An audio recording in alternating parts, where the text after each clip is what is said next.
All right, buddy, it's time for the End the Chaser Spirits and Beer Pairing Show. It is Thursday, June 25th, 2026. Jersey Johnny coming at you with me. As always, it's none other than Mr. Beer Samurai. Say hello, Mr. Samurai. Hello. Just trying to figure out which looks more casual. I think this way looks more casual. Yeah, I'll go that way too. So we're both kind of doing the same thing. Yeah. There you go. It's just that opening music. It is. It's very laid back. It's very jazz clubby. One thing I noticed, welcome, hey everybody, it's time for the End the Chaser Spirits and Beer Pairing Show. It's been 3 shows since we paired a beer with our spirits. This is true. Well, it was never, I mean, I know we originally had planned it to be a beer thing, but so there was like a bunch of different names we kicked about. We settled on this name so that we weren't pigeonholed into it always being a beer. Right. So it's more of a cocktail show than it's more of a cocktail show than a beer show, and it's we should rename it not Spirits and Beer Pairing Show, just Cocktail Show, and the Chaser Cocktail Show. The Chaser can be a beer, the Chaser can be another liqueur or spirit or what have you. We could call it the Cocktail and Spirits Show. The Cocktail and Spirits Show. But then that excludes beer. So let's just stick with, I don't know, cocktail show with a twist. See where I went there? No, I've got one right here. I see where you went. It's not twisted yet. It'll be used a little later. Before we go too far, I want to just say something and it'll bring the room down a little bit, and then we'll recover from it. But the End the Chaser crew, our hearts go out to the people of Caracas. Oh my God, 100,000, John. Just insane. 100,000. That's one of the biggest catastrophes we've seen in a very long time. So, if any ever, I mean, cumulative over a certain, So, it's people of Venezuela, especially Caracas. We'll dedicate this show to you guys and what you're going through. But we've got a show to do. We do. That's out of the way. We do. And moving on, I've got some new things to show. Well, first of all, this is new. Very nice, very nice. I have a new shirt as well, but I want to debut it on the next show for a reason. Okay, very, very nice. Yeah. And also, when I make my first cocktail, I'll show you my next new thing. There you go. I'll show you a couple of new things when I make my second cocktail. I'm making 2 tonight. Doing 2 cocktails. Johnson, 2 cocktails and 1 chaser. I'm going to do 1 cocktail and 2 chasers. See, there you go, and there you have it. We're a parody. We are parody. If nothing else, we are parodies of ourselves. Tonight's show is characters. You mean caricatures? Caricatures of ourselves. Pretty much. There you go. Exactly. Aperitifs and Digestifs in cocktails and alone. That's the theme of the show. I will let Samurai explain what we're doing. Well, anytime that you bring up aperitif or you bring up digestif, and some are interchangeable. Some are interchangeable, but Americans tend to give you the look like, what are you talking about? Europeans understand it a little better than we do, and honestly, I think they do it a little better than we do. I think they know the Italians do. But an aperitif, in Italian aperitivo, it's any drink prior to a meal that is meant to open up your palate. Right, and it's usually bitter because bitter opens up your palate, and bitter opens up your palate prior to the meal, so it opens up and lets you taste everything that you're about to eat, right? And then the digestive afterwards, the bitterness promotes digestion. It's usually a different type of bitterness. So you got a more herbal bitterness in the digestif. And the digestif is usually drank as the spirit itself. It's usually not, typically it's not a cocktail, it's a bottle. I've got a whole bunch back here. That's the one. Right by here these are set up specifically to, some of this side. I did it right. No, I didn't. So, and we'll go over these a little later when we get to the digestifs. We're going to start off with the aperitivo. The aperitivo, it can be anything. One of the most famous aperitivos that people don't really in America classify as an aperitif is actually the Aperol Spritz. Yes, it's a very, very it's so widely consumed by certain groups of people, obviously, that it's not even you don't even realize that it's an aperitif. It's an aperitif. You go to Italy after dinner and during dinner, you're not going to see them drinking it. Mm. You'll see them drinking it beforehand, before the meal comes out. That's when it's being drank. And what I'm going to make tonight is the Negroni, which is another famous Italian aperitif. Mm-hmm. Aperitivo, but it's Italian. Right. So there's so many other things, but it doesn't have to be a cocktail. It could be, if you want to just take put some Campari over ice, that works. Absolutely. If you want a glass of white wine, that works too. Sure. Red is an aperitivo. I'm not sure that's done as much, but definitely a white wine, because there's, you've got the flavors in there, the brightness, the acidity that's going to help open your palate up. Right. So the aperitivo, the aperitif, it's a very specific thing. It's got a very specific purpose, as does the digestif. We'll get more into that after we get done with our first cocktails, because I need a cocktail. So do I. It's been a day. I could use a cocktail. Since you got two cocktails, why don't you go first? Okay. Then I'll go. Then you do your second cocktail. Then I'll do my digestif. You do your digestif. Then I do my last digestif. Sounds like a plan. All right. So you're going Italian. I is. Okay. I'm going French. Okay. Ooh la la. Ooh la la. French with a twist. Okay. Lemon or orange? No. Wait till you see the and it's a completely it's my Mango? own concoction, if you will. No. There's a fruit in there as a garnish, but no, I actually kumquat. No, it's a cross between a kumquat and a raspberry. A rasquat. It's a rasquat, right? Nice. And just I could have gone the other direction. It's not the other direction. No, it's not that. No, we're not going there. You're welcome. Rasquat is where it is. But in any event, no, we're so the I'm actually you did that entirely accidentally, didn't you? You set me up for something really bad. Anyway, so it's a riff on a Golden Lotus. Golden Lotus is a nice drink. Oh, I'm thinking of something else. I don't know the Golden Lotus, actually, now that I come to think of it. I'm not going to sit here and pretend that I do. I'm thinking of a tropical drink. Yeah, well, a Golden Lotus. A Golden Lotus is actually a French riff on a what's that? The Corpse Reviver? Corpse Reviver number 2. Number 2, okay. Number 2, yeah. And then there's Mambo number 3. There's Mambo number 3. That's, right. Yeah, exactly. So anyway, I'm actually putting 2 aperitifs in my first cocktail, and we're starting out with. Here, I'll start with this one. We're starting out with Lillet Blanc. Lillet says aperitif right on the label. Very nice. And what is l'aperitif? What is the flavor profile of Lillet? Well, I mean, it's not a dry vermouth. It's a blanc. It's a bianco or the bianco. It's a blanc vermouth, right? So it's basically wine and imparts those vermouth flavors, if you will. So it's got that. So it's not as sweet vermouth, but it's not as dry vermouth. And that's important. That's important to bring up, because the Italians and the French quite often will just have vermouth over ice as prepared. Absolutely. The second aperitif in the cocktail. Susie. There you go, Suze. And this one is French as well, obviously. Yeah. This is made from the gentian root, and it has what some root? Gentian. Ginseng. Gentian. GENTIAN. Gentian root. Gentian root. Okay. So it has some woody flavors. It's bitter. It's woody flavors. It's woody flavors, yes. I like Buzz Lightyear flavors better. Buzz Lightyear flavors are very good. The main spirit in this cocktail is going to be gin, and you see the gin I chose to use for this one. You mean this gin right here? That gin right there. There you go. Are you using the same gin as yours? I'm using the same gin. There you go. All right. And that, for those of you listening to the audio version of this, that would be the Dismal Harmony gin.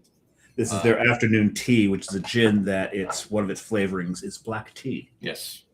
And there'll also be a little triple sec, and this is not just your standard. That's nice. This is from Short Path Distilling. It's actually bourbon barrel aged triple sec. This stuff is so good you could just drink this on the rocks. Yeah, and that's to our point. So many ways that you can do this. Right, exactly. So I'm gonna get some ice going. Because this one's shaken, Not stirred. not stirred. I'm going to stir because the Negroni is stirred. My second drink will be one more. I need one more. Come on. I'll just take it. There you go. My second drink is stirred. Okay. All right. So we got our ice. We're going to start with our Lele.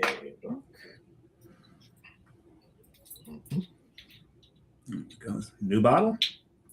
No. I mean, newer. You got a little bit of it. A little bit out of it, yeah. All right. So let's pull that in. Are you doing this in honor of the French team who are looking really damn good right now in the World Cup? We're looking very, very, very damn good in the World Cup right now. Yeah. Yeah. I did pick them to go. I think it's the year because what's his name? Mbappe. I think he wants to win and retire. So he can't retire. He's 28. He's 28. I know. 28. No. He'll be back for 2 more. You think? Yeah. 2 more World Cups. 2 more World Cups, yes. He'll be back for 2 more World Cups. All right. Here's the Suze. And I wish I could show you the color, Suze. If you're not familiar with it, it's a very deep yellowish color. Like a maize? Like a maize. It's amazing. It really is. Yes, I had the 64 pack of Crayola. Oh, this stuff's fantastic. I love this. Get there too. I mean, this is Short Path Distilling. It's up in Everett, Massachusetts. It's around the corner from Night Shift Brewing. Yep. Amazing. And the peanut butter factory. And the peanut butter factory too. Yeah. Teddy. All right. There's our triple sec for you. And then we're going to put. Actually, we're going to put. I squoze it last night. Done squozed? I done squoze, little lemon juice. There we go. And another. I'm actually not using any fresh squeezed juices on the show, which is rare. This is rare for you. Yeah. Well, I mean, that's primarily because you do a lot of tiki drinks, and yeah, you can do a tiki drink without. And as we can see, the ice machine is getting the night off. The ice machine is getting the night off, and then we're going to put. I was, by the way, it's a half an ounce of each of those. And we're doing a full ounce of gin.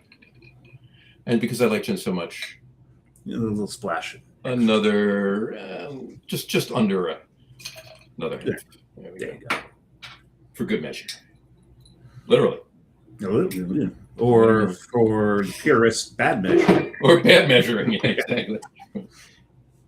There you go. But it is my riff on the cocktail, so. You can do whatever the hell you want. Whatever the hell I want. Or I'm going to have to, I'm going to almost do it. We're shaking, and we're shaking. And John is shaking. We were shaking. Oh. Eddie Mahoney. That was his real name. Eddie Mahoney, yeah. That was his name when he was a police officer in Chicago. Yep, and he got shot and half his face is paralyzed. That's why he sings the way he sings. Mm-hmm. Or sang. All right. Because he has left us. All right. We are. I measure good. Let's see the color of this concoction. All right. There we go. And there's the color of that concoction, right? That's pretty. It's very pretty, isn't it? I like that. Smells fantastic. And just because I want to, because I have fresh ones, because I think it's going to go well, we're garnishing it with a black raspberry. A black raspberry. A black raspberry. Nice. All right. And color-wise, it definitely does. Yeah, while you put your stuff together, I'm going to take a little photo. You can take a little photo? You can do that? Have you tasted it yet, or are you going to take a picture? I have not. I'm going to take my picture. Because you want it at the full draw line. I do. And there we go. As John takes his picture. I've got my ice in my glass, but I want John's reaction to his cocktail before I start. There we go. Now I will sip. Pinky out. Oh, that's fantastic. Oh, Yeah, you like it's it. definitely an aperitif. So, Oh, very nice. as Oh, we said, man, that's fantastic. very good. Don't throw your elbow out. Don't throw my elbow. All right, As you're we up, said, sir. I will be making Negroni, but here's the other new acquisition. It looks like this.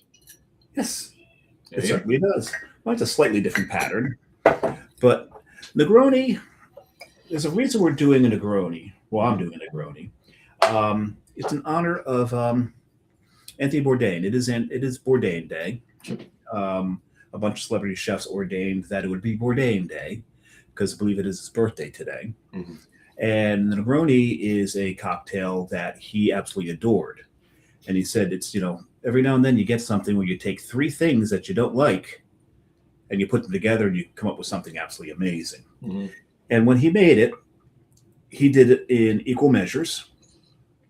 And I'm going to do the same here. I'm actually going to probably make enough for two here. I'm going to do 2 ounces of the gin. Very nice. I'm basically making 2 Negronis here. Mm-hmm. Now, I do mine just a little differently because I do the 2 full, full ratio on the gin. Mm-hmm. Then with the Campari, and yes, I've got my Campari on a speed pour because I use it in tiki cocktails. I'm going to go just a little under on the Campari. And then on the sweet vermouth, I'm going to go even a scooch less. Scooch less on the vermouth. Yes. Yeah. Lucky has joined us. I hear that. Just a scooch left. So it's almost 1-1-1. And I've got the Dolan. Mm-hmm. I typically like an Italian sweet vermouth because back in the day when you said sweet vermouth, you meant Italian vermouth, or if you said Italian vermouth, you meant sweet vermouth. That is, right. But being Bourdain Day and being he's born in France, he's French. I figured, yeah, I can do a French sweet vermouth. So I'm going to stir. Now, with a Negroni, you kind of want that. I just lost the word. With the ice melt, there's another word for that ice melt. Dilution. The dilution, that's it. You want a good dilution. So there is like a minimum amount of time that you need to stir. And so if you've asked for a Negroni and your bartender puts it in, stirs it a couple times, they're probably not making it right. Right. And as much as I love Stanley Tucci, I watched him make a Negroni, and he did it in a shaker. He did. I saw that. Right? Mm-hmm. He did it in a shaker, and it's like, I love you, Stanley. But the Negroni purists out there are looking at it and shaking their heads. So, but hey, I got no problem with it. So now what I'm going to do is before I pour it in, I'm going to prep the glass. I'm going to get real fancy here. So I've got the glass here. Mm-hmm. And this is just a rocks glass, but this is a special rocks glass. I don't know if I've ever showed you this. It's over here. I got these glasses off of eBay. You know where these things are actually from? Millville, New Jersey. Holiday Inn. These were the glasses they would put in before they now do plastic. In the that room. they would put in the room. So yeah, you always got a rocks glass. You did. Yeah. Yep. So I'm going to first take it and rub it around the edge. You want the orange. I just let everybody know that it's an orange that you're taking and rubbing around the edge. Yes, it's an orange peel. Right. And then you take the peel and you're going to twist it and you're going to express the oils over the ice cube, which is in there already. And now I'm going to pour.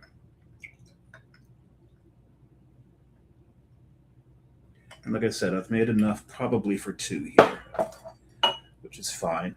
And then the orange peel goes right in there. Mm-hmm. And that is a pretty looking Negroni. That's a very pretty looking Negroni. Cheers, sir. Cheers. To Bourdain. To Anthony. There you I was on a first name basis with him. go. I probably wasn't tall enough. We did, right. We did look for more to dog today. Yep. We did that last year. Right? We did last year, but we did it. I believe it fell on the Locker Room Guys show. It did. We did it on Lager Guy. So we did eat the Bourdain sandwich on the Lager Guy show. For those who don't know what it is, you get some slices. It's a beer podcast. Oh no, never mind. Surely you can't be serious. You get some slices of mortadella. Mm-hmm. Get them in a frying pan. You probably want to fold them in half or even into quarters. Mm-hmm. And you fry them up. You get some good sharp provolone. Meanwhile, while your mortadella is cooking, toast up a Kaiser roll, mm-hmm. and then you can put mayonnaise and Dijon, one on either side. Mm-hmm. Then when the mortadella is done on one side, flip it over. You put your sharp provolone. Your sharp provolone on it. Get that melted. Once that's melted, you transfer it directly onto the roll with that grease in it, grease and everything. And then yum, yum, yum. Actually, the way I tend to do it, I tend to use a bigger pan. Mm-hmm. And that way, once I've folded the mortadella over into the quarters rather than the halves that I usually start with, I then in the grease that it's left, I brown the roll in the grease. Brown the roll in the grease, yeah. Yeah. And then take that out, and then you know the rest. Absolutely. This is so good. I'm glad I made like two servings of it. There you go. Now, for those who watch the show, you've seen John and I both do various takes on this. And the Negroni, I don't know if it's the most riffed cocktail. It depends on what you consider in like a cocktail's family. Like, do you consider a Manhattan in a martini's family? Do you consider a lemon drop in a martini's family? I don't consider an espresso martini. Right. I mean, I consider it if it's conversational, right? So I was having a conversation just this morning, and somebody was saying they were talking about an RTD that a company came out with, and it's an espresso martini with bourbon. And I says, there are no bourbon martinis; they're called Manhattans. And I said that just for, right. But it's true. I mean, if you look at it like that, right, they're Manhattans. And he says, well, this is more of a cream. I'm like, okay, so it's bourbon cream with coffee, right? Yeah, it's more akin to a Black Russian. It's more akin to a Black Russian than anything else. Yeah. So yeah. But it sounded fine. It just wasn't what he originally said it was. That's all. But in any event, to digress. But the Negroni, like, because we both know and love the Boulevardier. Mm-hmm. Right. That's just you're taking the same exact drink. You're swapping the gin out for rye or bourbon. Correct. Right. Then there's the Americano. What's in the Americano? The Americano is just what is it? I've got it pulled up here. Hold on. Just Campari and it's Campari vermouth with soda water. Soda water, yeah. Yep. It's a ginless Negroni spritz. Yep. And then there's the Sfaliato. Sfaliato, you take the gin out, and you put Prosecco in. Right. That's the Sfaliato. And then, there's, what's the one where you replace the Campari with Amaro? That's a black Negroni. That's the black Negroni. Mm-hmm. I invented the Nordgroni. Yes, which is I use the aquavit instead of gin, and I use Malort instead of the Campari. Mm-hmm. Which, other than the classic, that's my favorite version of it. One, because I invented it, but also I really love the way those flavors come together. Yeah, I gotta try that. Oh, it's so good. I love it that way. And the aquavit I use is from Asbury Park Distilling. Mm-hmm. I'm sure there's other versions that I'm missing. There's got to be a couple more, but it is definitely one of the most riffed cocktails. I would assume the old fashioned is the most riffed. Oh, there's one called the Rosita. It uses Reposado tequila rather than the gin. Yes, and our last show. You can do the mezcal one as well. Yeah, Dave Wiley from La Pulga made one of those. Oh, that's right. He did. He did a Negroni with Repo. Now, John could do this right now. I don't have any Sousa, but if you swap the Campari out, it's called a white Negroni. With Sousa, it's a white Negroni. You swap the Campari out and use Sousa, and it's and you can use Lillet instead of the sweet vermouth. So You're very close right there too. When I bought this bottle of Susan, that's the first thing I did. I made Lillet, Susan, and gin, and I made a white Negroni. There you go. Mm-hmm. And there's one other here. The Kingston Negroni replaced the gin with high proof Jamaican rum. And you see, and this is a point to stress here. Anybody out there listening that knows how to make cocktails and has done so for years, you know what this is. But anybody that's interested or dabbling or what have you, I have all three of those ingredients that Dave was just talking about: the Susan, the Lillet Blanc, and the gin that would make a white Negroni. I added triple sec and lemon juice, and I have a completely different drink. Yep. Yeah, that's the whole point of cocktail magic. Yep. Yeah. The cocktail magic. I was reading in a book. Go figure. I hate when I read and there's no book there. There's no book. I'm gonna make it up as I go along. Those are some good edibles, John. Gotta share. But no, I've got this book called Cocktails of the Tropics, and they talk about this one bartender who bartended in Cairo during World War II, during when Rama was moving across Africa. He's bartended in France, London, England, Puerto Rico, and Cuba. So far, that's all I've read. But this guy's to everybody, he was like good friends with Charlton Heston because of it. This guy Joe, I can't remember his last name, but everyone just called him Joe. And I really swear that all like the older movies from the 50s, huh? Blow? No, I don't think so. But the older movies, like from like the 50s, a lot of the black and whites, when you see a bartender behind the bar, I think they were all modeled against him. Probably. If you saw one in a white jacket with a high forehead and a pencil thin mustache, that was Joe. They modeled it right after him. But he really got into Don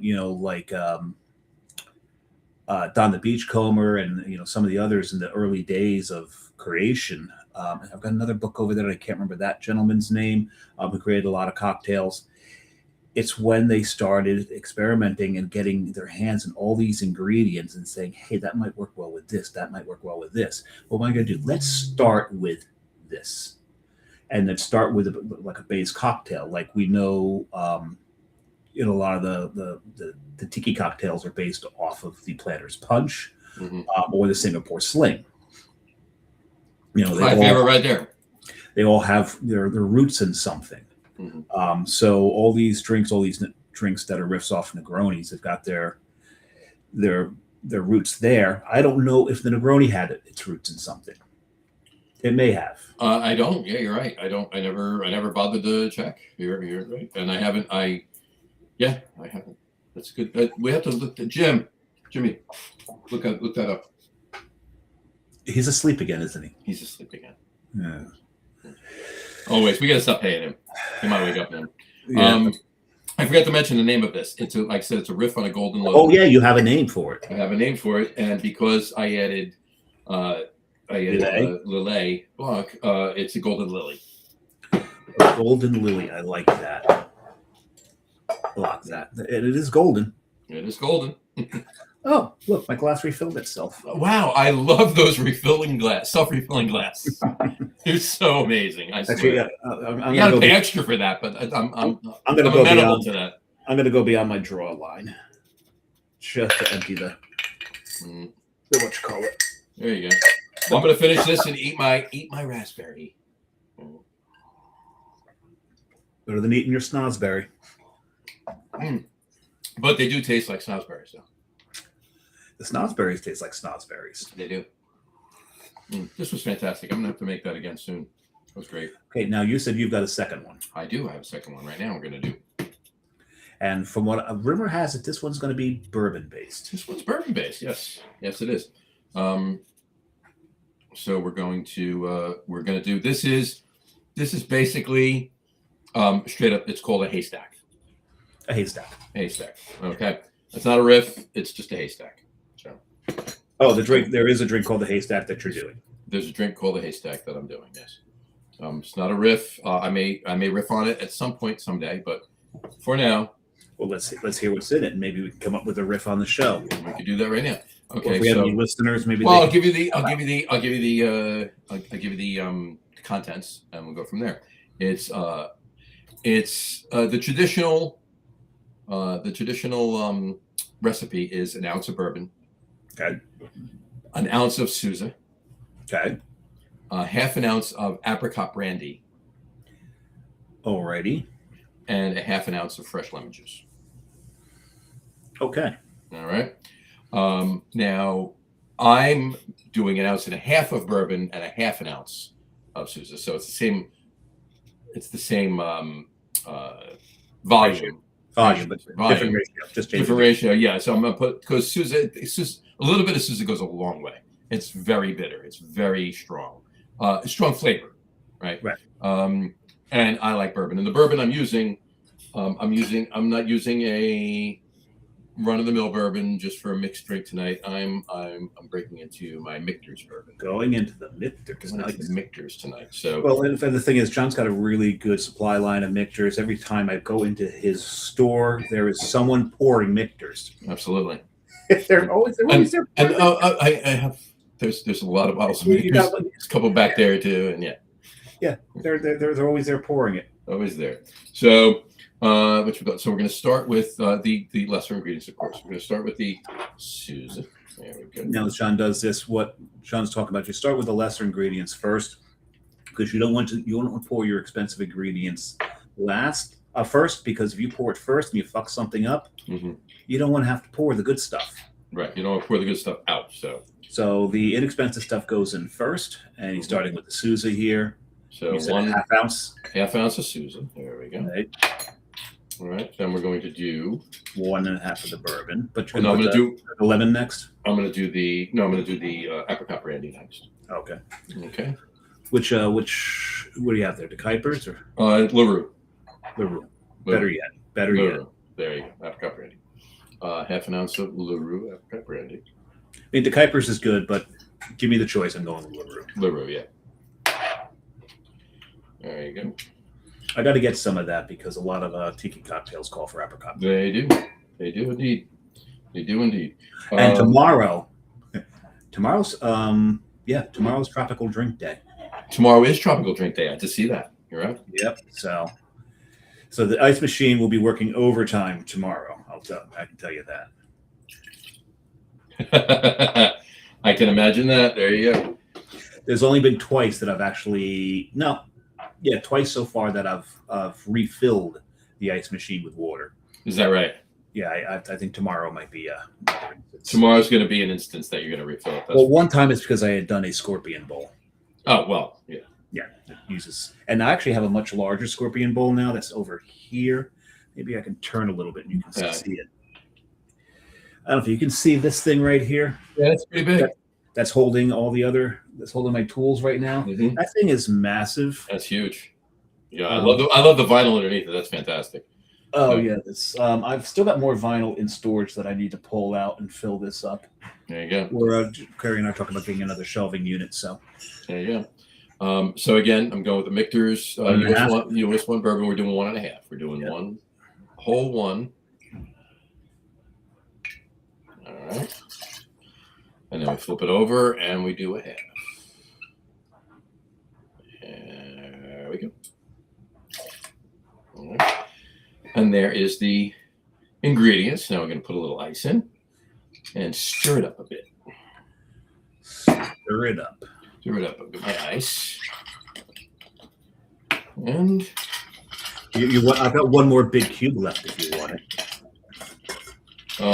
Yeah, please. Yeah. Done with that? Was that going to fit? No, it's not going to fit in there. Okay, let's put that back. Okay. Thank you for offering that. Appreciate it. Notice I got the square ones now. You do, yeah. Because I don't know if you noticed while we're over here. And I'm stirring. Oh, no, it's sitting up there. Sitting up there is my ice cube form, that gray thing.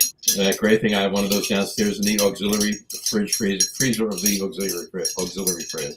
Yeah, so I've been filling a Ziploc bag with those. There we go. All right, and we're stirring. John's getting that dilution. You need to get some of that really freshly melted water into the drink to really bring all the flavors together. It really is a melding agent. It really is. It really is. So there we go. We stir that for 30 seconds. And we put our strainer on. And your gate strainer. Gate strainer, we're pouring into a Nick and Nora. That's a nice little Nick and Nora. Nice little Nick and Nora. There we go. So a little dollhouse Nick and Nora. Little dollhouse Nick and Nora. There we go. So pour that off. There we go. Got a little left. I basically made 2 for this size Nick and Nora. Yeah, of course. And there it is.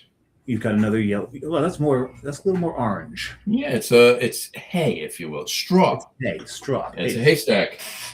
You know, yes, not just a hat rack, my friend. Cap rack. Yours is a cap rack. Cap rack. Yeah, you're right. You're right. You're right. When you're right, you're right. I've never seen anything other than a cap on your head. This is very true. All right, let's get the. Though you would probably look good in a Scully. Yeah. I'm thinking of getting the Scully, but I would probably not wear it because I don't like wearing hats. I have one, and I do like wearing it, but no one's ever seen you in it. You just wear it around the house. I wear it around the house. And yes, I wear other things with it. I was gonna say, dances naked around the house with the Scully on. The Scully on, right? Yeah. So there you go. There you go.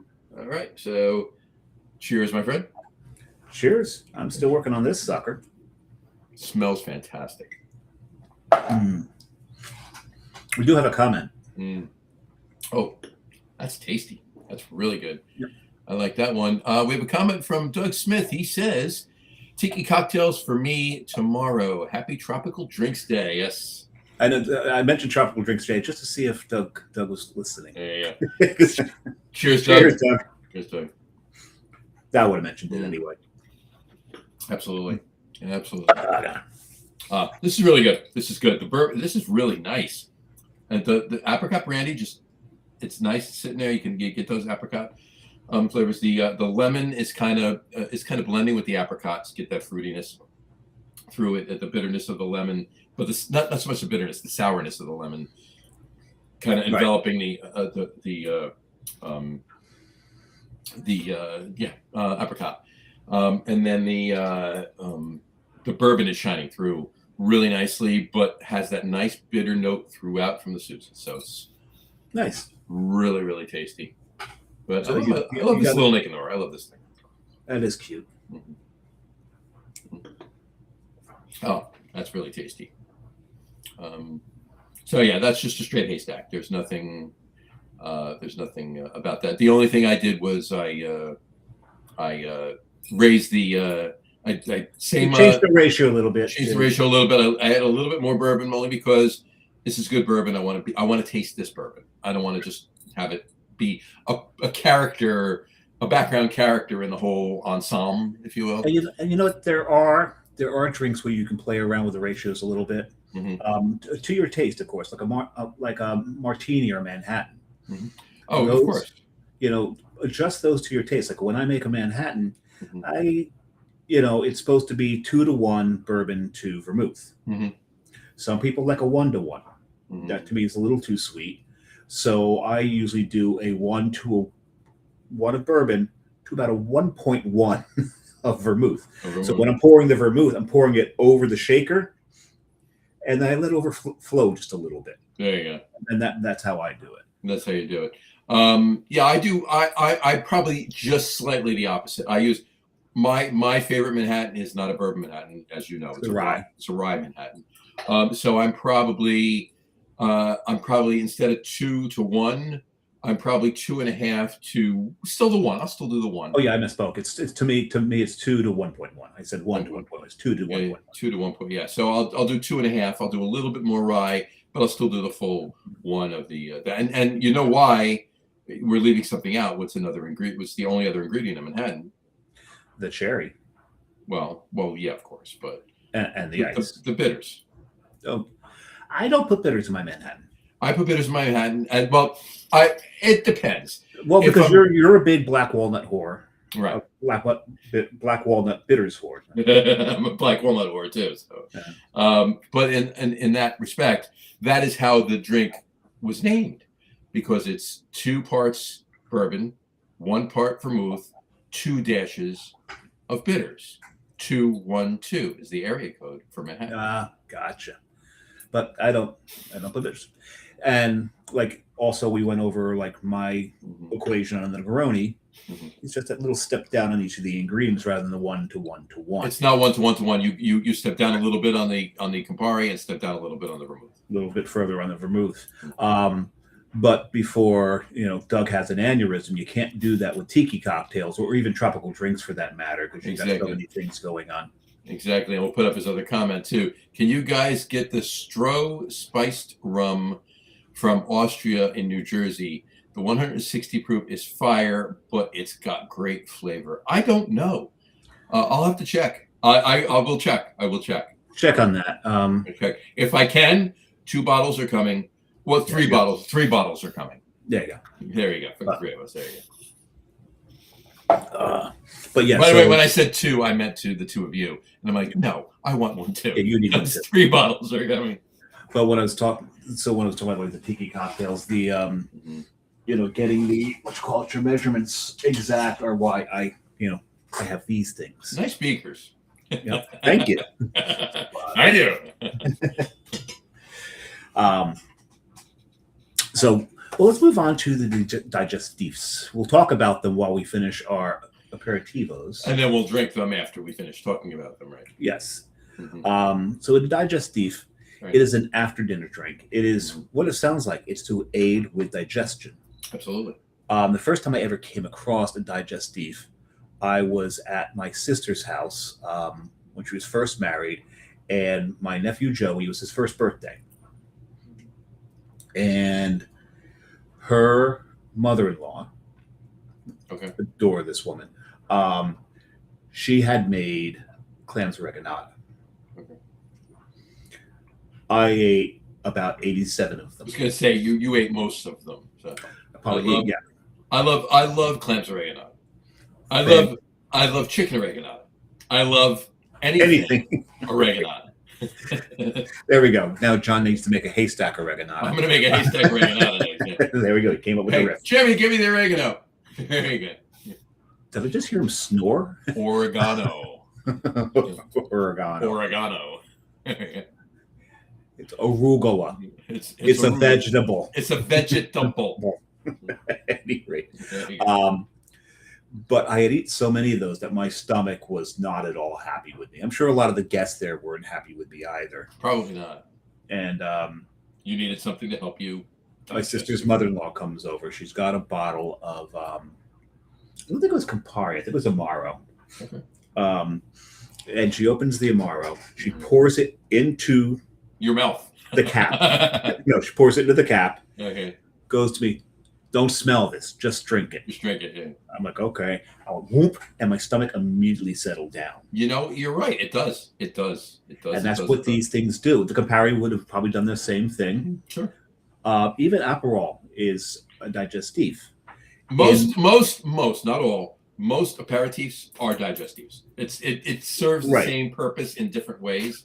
But the whole thing about an aperitif is it doesn't have to. It's not necessarily a spirit, like we mentioned. It could be a glass of wine. Mm-hmm. It's just whatever you drink beforehand. So you can do that if it's going to open up. I really don't suggest. It makes more sense for the bitter liqueurs to be digestifs. Right. But also, I don't think something overly sweet like a Campari makes a really good aperitif. No, on itself. That's right. I mean, this is obviously the Sousa is a replacement in a white Negroni for Campari. It is not overly sweet. It is bitter. You're getting the bitterness. You're getting some stone fruit notes, but there's no sweetness. There's no discernible sweetness to it. It's delicious. But like I said, with this, a little goes a long way because there's very little perceived sweetness to it. Now, I said at the top of the show, I would go over what's over this shoulder here, because what I have over here is I lined up everything, probably not everything that I have here, but but the things that I would probably use as digestif. Sure. Standing all the way over here is the Pernod. Now, Pernod, that's a double fur. Bernard right? is actually absolutely. And Bernard, Bernard? No. Bernard, Bernard, the head elf. Yeah. Dave Ramos. Crumbles. He was great in what you call it, the Atom Bomb movie, Oppenheimer. Oh yeah, he was. I told you that story, right? We're sitting in Brick City. Yeah. I'm sitting right next to Dave, and I said to Carrie, I said, that's Dave Krumholtz right there. He literally, like, he would go, like, I'd be sitting there talking to him, and he would get up and get himself a beer, which, I mean, I've done it in Brick City too, right? But he would get up and go behind the counter and pour himself a beer, and while he's back there, wind up bartending for 20 minutes. Yeah, and he loves pouring, he loves pouring craft beer. But he's sitting there and said to Karen, like, that's Dave Krumholtz. She's like, who am I? Bernard, the head elf. Mm-hmm. He was in Lost in L.A. and a couple of other things. Yeah, that one movie. No, L.A. Story. He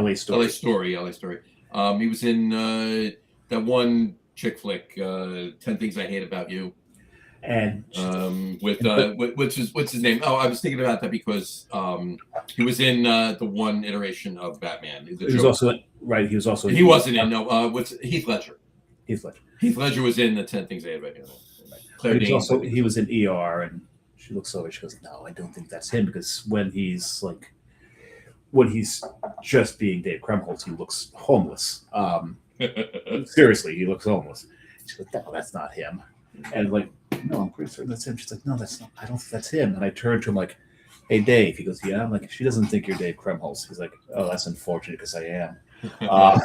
I said, "See?" So, but while we're sitting there talking to him, he's like, I said, "Well, what are you working on now?" Because there's this movie coming out. You really got to see this. It's with he went through the whole cast. He goes, called Oppenheimer. Trust me, you need to see this movie. Oh, yeah. I've got a small role in it, but you need to see it. But at any rate, I don't even know how the hell we got here. It was because we were talking about Bernard. Pernod. Pernod. Hold on a second. There we go. There he is. Drinking. There you go. On that note, at Defiant, we used to have Dave, you heard the story. We used to have the Abominable Snowfest, beer fest at the brewery. And because he's good friends with the guys from Bricks and also from Two Villains, and he was there. He's actually pouring at the beer fest with Two Villains, and we had set up the Defiant booth at the beer fest in the back, right next to Two Villains, and it was my turn to pour. We all took turns and everything else. So I'm standing there, and we were a little slow because everybody's drinking. Anybody that comes there always had Defiant beer. So we had a couple of new things on, but they want to drink everything else, right? So I had some downtime, and Dave's standing there. Dave and I are just BSing with each other, and then he's leaving. He's like, "All right, I'll see you later." Hand, bro hug, boom. He starts walking away. He's talking to John and Sean from Two Villains. He's walking out, and somebody walks up to the Defiant booth, and I'm pouring him a beer, and they go, "Is that the guy that was in the Santa Claus?" And I'm like, nah, it just looks like him. He gets that all the time. All right. Back to Digestifs. Back to Pernod. I took us off. Pernod. So Pernod. I poured my second one there. There you go. Good boy. It was the replacement for absinthe in the U.S. when the U.S. banned absinthe. Mm-hmm. So and now, of course, you can get absinthe in the U.S. Now you can get absinthe. And a lot of craft distilleries make their own absinthe too. Yes, they do.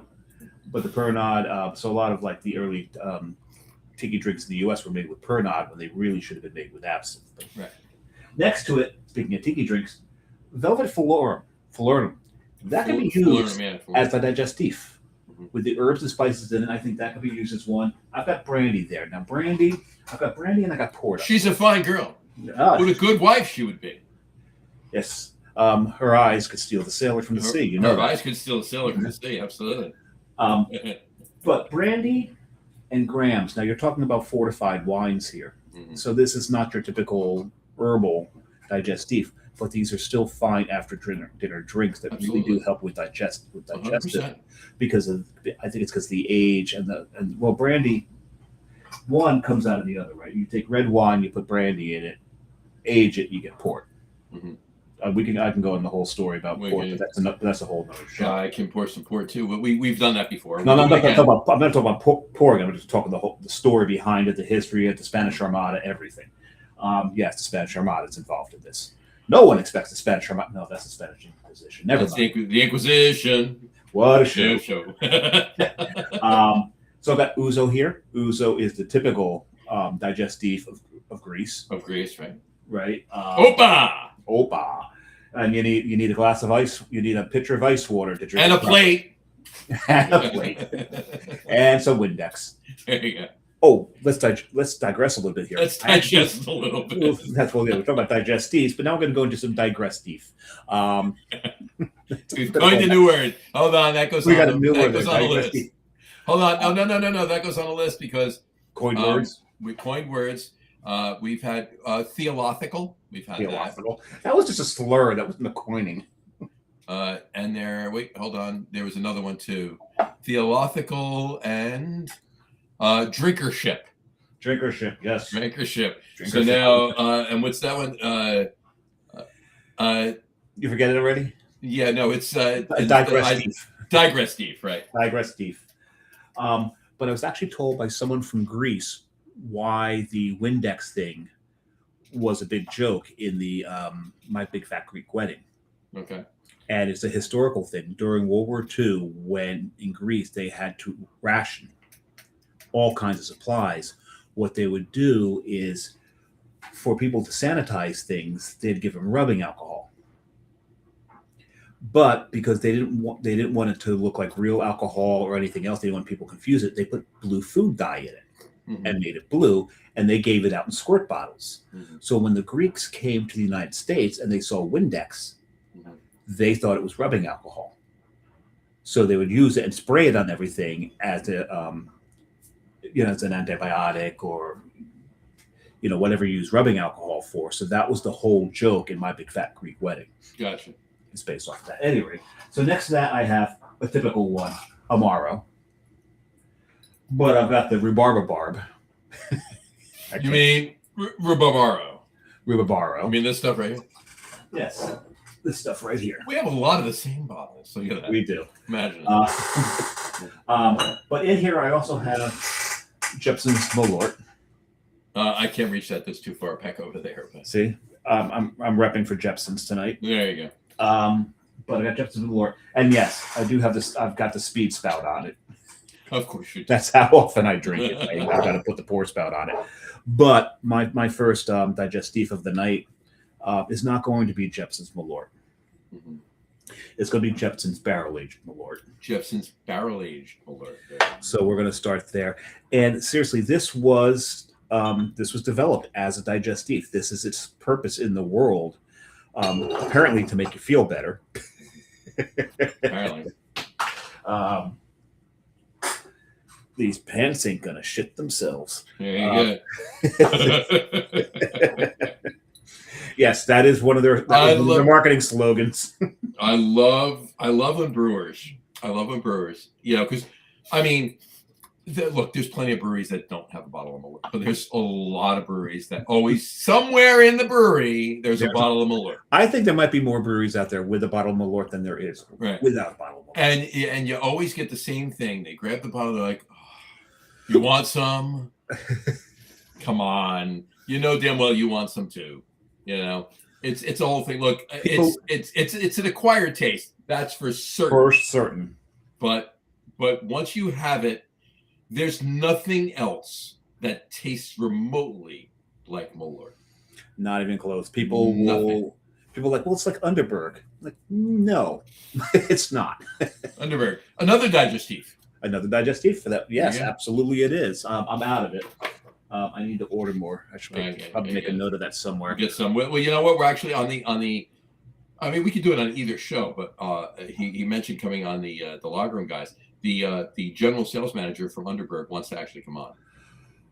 Oh, that'll be stupid fun. Yeah, can you get us a whole bunch of caps? We'll look into it. We're going to talk on the cap on John's head. There's this thing with Underberg. If you collect enough caps, they started this program that you keep the caps and you trade a little teeny cap that goes on 10 red caps on and however many you had, you could trade them in. They were like remember green stamps back in the day, John?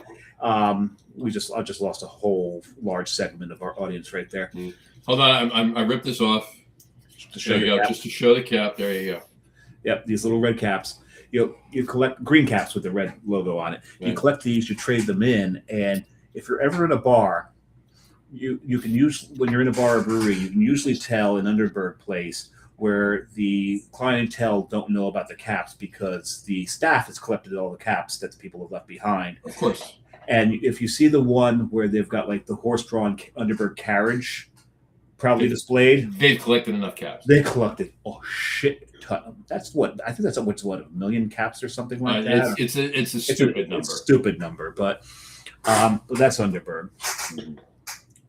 So, but no, yeah, Malort doesn't taste like anything else. And when you barrel age it, it just makes it even maybe slightly more palatable. Mhm. It's still got that turpentine kind of smell to it. It's amazing. It's amazing that the closest thing you can refer to the aroma. Not the odor. Well, maybe the odor. The aroma. The aroma of Malort is turpentine. I am so upset that in the World Cup that they did not have games in Chicago. Yeah. Imagine Chicago handshakes galore would have been fantastic. Imagine watching, because I'm loving watching all these Europeans react to some American traditions and American food, especially. Did you see all of them? Did you see the one guy, the one British guy from the UK eating biscuits and gravy for the first time? Oh yeah, he was in heaven. His soul left his body briefly, visited heaven, then came back down and went, "I've got to go home someday." And he's got to go home and eat beans and toast. There is a video out there of all Europeans after the cup is over, and there's a Brit sitting in front of a plate of beans. Says, "I don't want it." I don't want it. But you love this. Not anymore. Not anymore. I don't want it. And it keeps going on with other things as well. It's hilarious. Like there's a Brit arguing with the waiter, going, "Why can't I get a free refill?" I saw that. You have the technology. It's actually right now my algorithm is showing me all kinds of Europeans getting to Buc-ee's for the first time. Yeah, I saw a few of those. Oh, the face when they take a bite into that brisket sandwich. Oh yeah. I've seen so many, especially Japanese people coming over, and not just Asian, specifically Japanese, eating barbecue. Yes, and there's this is incredible. It's like, what? There is nobody that has come to the United States, gone to Texas, had barbecue. No offense to St. Louis, Kansas City, Memphis, or the Carolinas. Carolinas, right? Yeah. But Tennessee. Don't forget. Yeah. Well, you said Memphis. That's Memphis. That's they get to Texas and they take their first bite of that rib, and they're in a different plane of existence at that moment. We're like Tokyo. What? Sushi. What? But the whole thing is, we talk about, people when they think about it, well, what's American cuisine? People like hot dogs and hamburgers. That the whole world knows us for hot dogs and hamburgers. Mm-hmm. But our best cuisine is Texas barbecue. Sorry, never. There's nothing that compares. And if you have it, and yeah, you can go to Dallas barbecue. That's okay. You're getting a glimpse of it there. But if you get to Texas, especially Austin, which is the heart and soul of Texas barbecue, and you have it there, no, you're not. You'll be apologizing to Memphis, Kansas City, and the Carolinas quite often. You're not wrong. All right, I want to. Did you say you wanted to, at some point in the show, you wanted to show some new stuff that you got? I already did, the shirt and my mixing thing. Your mixing thing. Okay. I'm gonna show one thing too, because it leads into another show. But first of all, I did just, and then I'm gonna pour my digestif. Obviously I did have Michter's. Yes. Okay. You saw that. Michter's bourbon in the last cocktail. And Dave knows, and some of you, if you've watched for a while, you know how much I love Michter's. I mean, here's Michter's straight rye. Yeah. It's the 10-year straight rye in your bottle. Are they sponsoring us now, John? Here's the regular US 1 Rye, fantastic to begin with, right? If we're doing, I could show you the rice. I can go through everything, but I'm showing it for a reason. No, they're not sponsoring us. Although I wouldn't mind them sponsoring us, but you need to tell somebody. You've got some ins. So, I can work on that. But so Jess, the lovely Jessica. Oh yeah, you did show me this. Her aunt at a thrift store of all places found this, and this is the original Michter's location, the original Michter's jug. This is what the whiskey came in, Michter's whiskey, when Michter's was in Pennsylvania. And if you look at it, established Lebanon County, Pennsylvania. Pot still. Mm-hmm. All right. Nice. This is where Michter's was. And the original Michter's was purchased by the company that now owns Michter's, and they still make fantastic bourbon. There's nothing wrong with that, obviously, or whatever. But the original Michter's was the gentleman that one of the owners of the distillers of the original Michter's opened up a distillery in Lititz, Pennsylvania, and that would be Stolen Wolf. Those guys. These guys right here, and they make fantastic Pennsylvania rye whiskey. So good. They make about 6 different ryes, and each one is better than the other. This one is fantastic. This is why it's a bottle of it sitting right here. And they will be coming on this show. Okay. Very nice. Stolen Wolf. Now, on that note, this show, not today. Oh, just this series, this show. Our podcast, our quaint little podcast. Our quaint little podcast. Right? And I just want to show another thing. And this distillery from Kentucky, 2XO. 2XO. This is the American oak version. I love how they didn't spell it out because Americans aren't smart enough to read full words. There you go. 2XO. This is fantastic bourbon. This is not rye. This is bourbon, but it's got such a bite to it. For me, it's not too far from rye, so it's really good. We know that bourbon is the only thing that separates it from a rye is the amount of rye. The amount of rye malt. It's the same exact thing. It's just a percentage of rye to the corn. Right, corn for a bourbon to be bourbon needs to be 51% or higher of corn, right? In it. Rye obviously is a higher percentage. There's less corn, there's more rye. Right. Anyway, but this is bourbon, but the not the master distiller, but the assistant to the master distiller, who basically does everything. Right, he'll be coming on the show as well, and he's going to tell us all about how what they do is the reason it's called 2XO. This particular distillery, what they do is everything is double barrel aged, okay, but it's at the same time. What that means is what they do is they take stave blocks and they put them on a chain and they drop them inside the barrel through the bung, inside the barrel with the bourbon inside.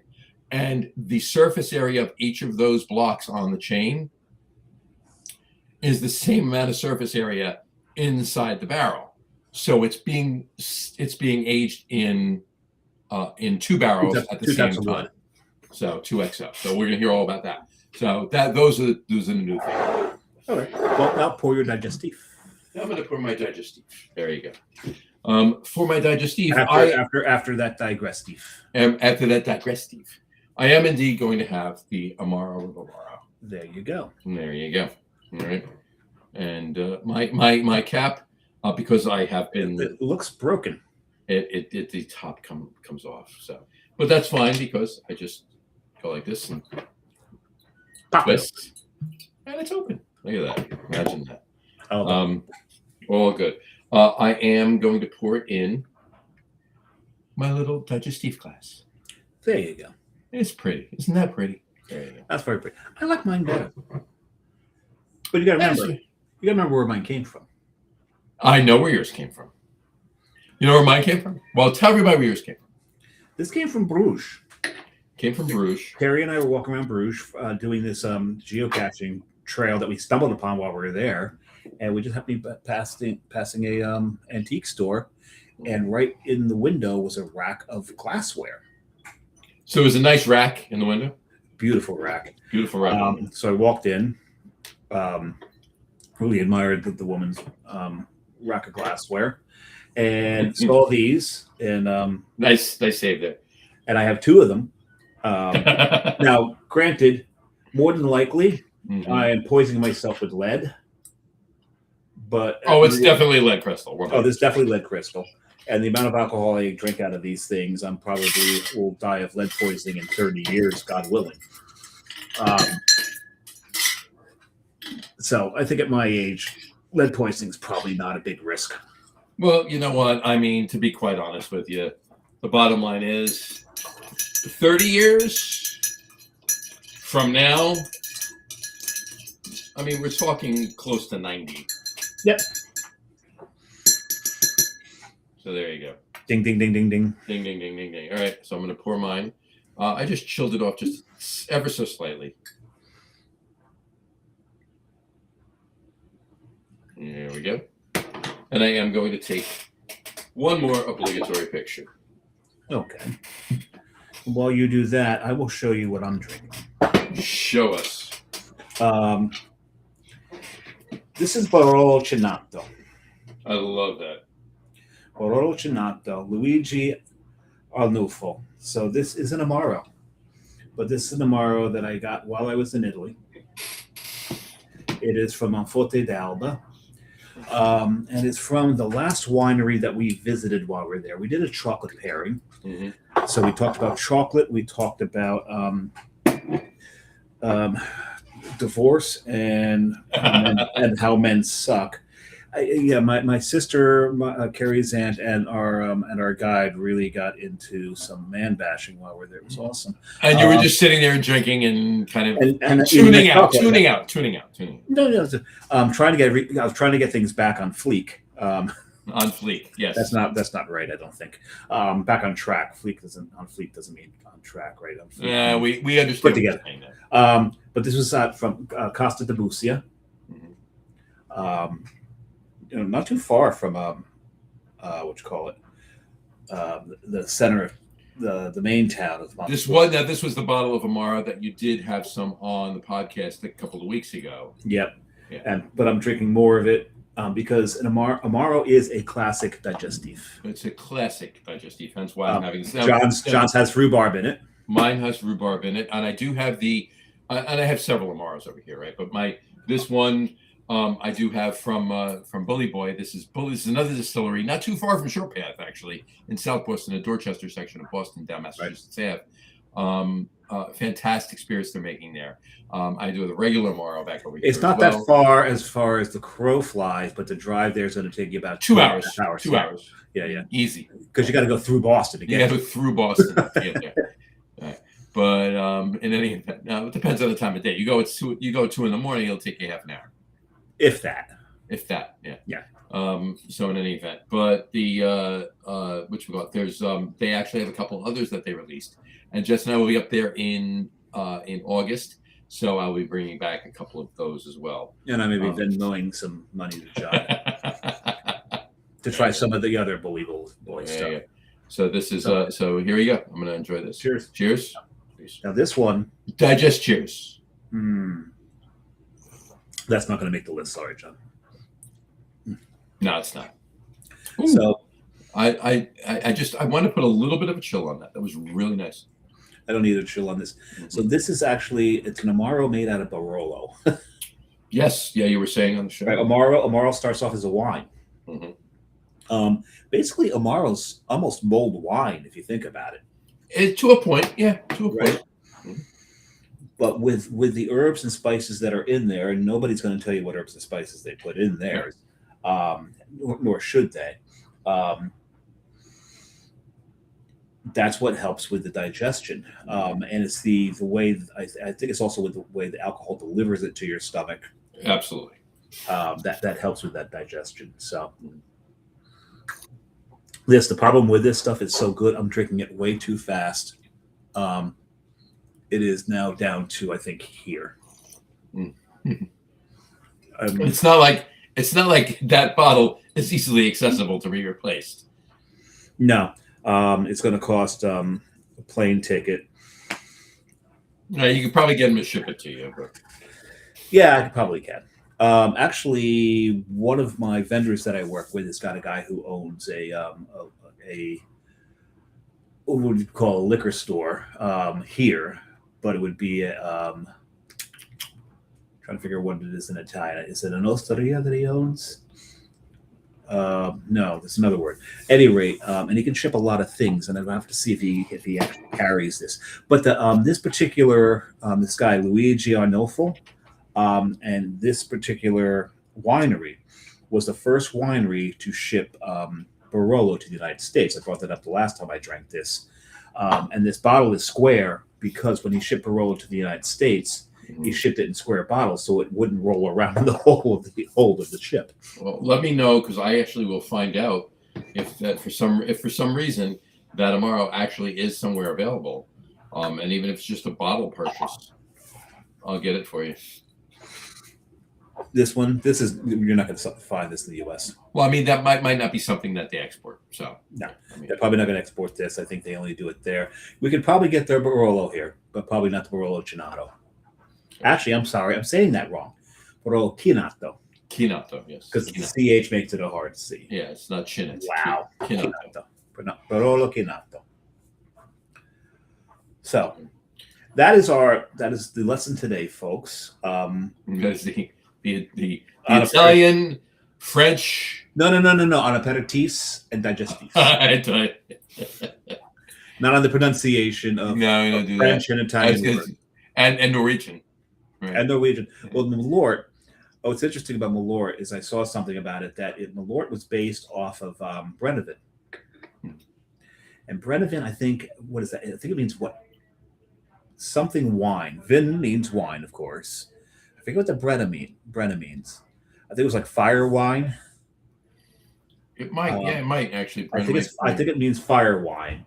And so Malort was born because Malort was I think it's sweet. It's Norwegian or Swedish, and it was born out of Brennivin. It's Norwegian, where they basically took Brennivin and Brennivin. They took Brennivin and added all these herbs and spices to it, and that's how they got Malort. And then Malort in Chicago. No, Malort was originally made in Norway. In Norway. Maybe not called Malort at the time, but what we know as Jeppson's. It became Malort from Jeppson's. Right? It may have been called Malort there. But then here Jeppson's made it, and they made it right after Prohibition. Actually, they may have made it before Prohibition and passed it off as medicine. Right. Because that wasn't done. No, right, exactly. And I love the fact that, hold on, there we go. What do you got there? John's pulling something up. I'm pulling something up right here. So if I love the fact that, when it comes to Malort and Chicago handshakes for that matter. Have you, anybody out there, if you've seen it, and Dave, I think you have, I'm not 100%, on Channel 4, and obviously it's off season right now, Chicago Fire. Yeah, I remember Chicago Fire. Chicago Fire, right? And what you call it? They had an episode this past season where a couple of the cast members actually own a bar, right? Molly's, it's called, is the name of the bar in Chicago Fire, and a couple of the characters, two women, for that matter, two of the EMTs, they were sitting at the bar and they go, "Want to do a Chicago handshake? Let's do a Chicago handshake." And they mention Malort, and they take the shot of Malort, and they drink the I can't remember the name of it either. Yeah, it's gonna shoot me. The beer that no one wants to drink unless you're drinking Malort. Oh, what the hell is it? It's Old Style. Old Style. Thank you. Thank you, Google. So Old Style. Yeah. So they had it on the show. It's fantastic. And then, and the last time we were out in Chicago, there's Jess and I at the Chicago Firehouse. There you go. There you go. Had to do that. But, you're a little too late, Doug. We already found it. But thank you. He probably typed it in before I said it. I'm sure he did. Yeah, Old Style. It sucks, and this happens every time. Anytime I think of Chicago handshake, hams always pops in my mind first. I don't know why. It's like an intrusive thought. It just pops in there, and I can't get it out to remember Old Style. when I'm thinking of I just can't remember shit anymore. So So there you go. But yes, thanks, Doug. There you go. But I love this Amaro is honestly, and I'm not even saying this because, and it's not like Bully Boy sponsors us, although I wouldn't mind them sponsoring us in the future. And I'd be happy to do many shows with them, or do cocktails with them with their spirits, obviously, for that matter. But this is definitely one of my favorite Amaros. This Ribamaro is so good. It's just insane. yeah, if you had this, Well, I haven't. So you have not, and you won't, because I will finish it. I promise you that. That's a promise. And look, even if I see you tomorrow, you're not bringing it with you because of that reason, so it doesn't matter. So yeah, yes, exactly. So anyway, yeah, that this is so good. But as all our shows, this was very informative, very fun. I love doing these. We need to. I think we're close to having enough material for our cocktail book, and I know Dave Dave Wiley from La Pulga wants to get involved with us as well on this. That'd be great to get him in there. And Tom as well. Between the four of us, we definitely have a book, and I'd love to be able to do it prior to this holiday season. Get it out on Amazon. You and I are too busy. I don't think that's going to happen. We've got a lot of formatting to do. The collecting of the recipes is only a third of the battle. It's the pictures. It's the getting the formatting down, getting the stories down. I've got a lot of the stories written already. Mm-hmm. They're just going to need approval from John and Tom, because every single story, of course, makes me look like a genius, and those two look like idiots. I'm fine with that. I'm amenable to that. No, I'm kidding. So because I'm trying to, because we want to start the book with the biographies of the tongue-in-cheek biographies of the participants. No, and contributors. The contributors. Yeah, and not necessarily the ones. And here's the other thing, just to make a quick announcement too. Within the next month and a half, sometime this summer, okay, the End of Chaser podcast, this particular podcast, will have its own website, separate from the Logroom Guys. Oh, cool. Podcast. So there will be those tongue-in-cheek bios, and they will be different from the well, it's just the two of us that are on that, but it'll be different from the Logroom Guys. And podcast. Doug, yes, there will probably be an entire chapter on tiki drinks. And yes, tiki deserves an entire chapter. Doug, Dave and I have already talked. There's probably going to be a separate tiki cocktail book.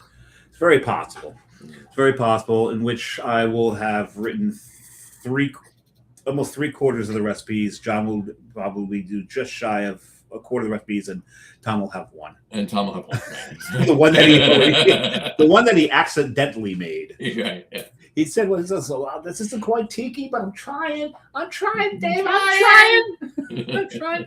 And he went and he made a straight up fucking tiki cocktail. It's like, what are you talking about? And it sounded fantastic. I still have yet to make that one. I gotta try it. Yeah. He made a straight up tiki cocktail. I do have to try it, see where if he got it balanced. But kudos to our erstwhile, not ersatz. He's not fake. He's anything but fake. Sometimes people want him to be. Our erstwhile co-host. He got a silver. He did. Yes. Cocktails. Talk about that. He did. At Banter Brewing. At Banter Brewing, he got a silver medal for cocktail creation at Banter Brewing. Yep, so kudos to him. Here's to Tom. And he was going to pop on tonight. He, as you know, when we do these shows on Tuesday nights with Dave and I, he's working. No, so you mean Thursday nights? Thursday nights. I'm at Thursday. Thursday. I said Tuesday. I'm at Thursday. And then when Tom and I, on occasion, do go live on a Wednesday night, Dave's not on. So I'm not on because I've got to be at work the next morning. Right. So, up into the city, and I leave really early. Into the city so early, yeah. So, but we'll see. It's going to be a little different now because they're redoing our floor. Mm-hmm. So the next 2 months, I'm 100% from home. Well, there you go.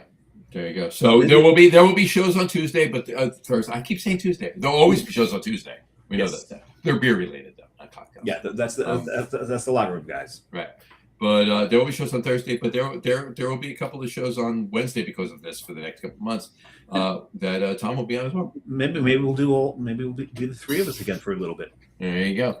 And Doug just said the torchbearer is Tom's tiki cocktail. He did a great job. Yes, yeah, he absolutely did. And I have yet to make it, but it was fantastic, and I'm so glad he made it. So it was great.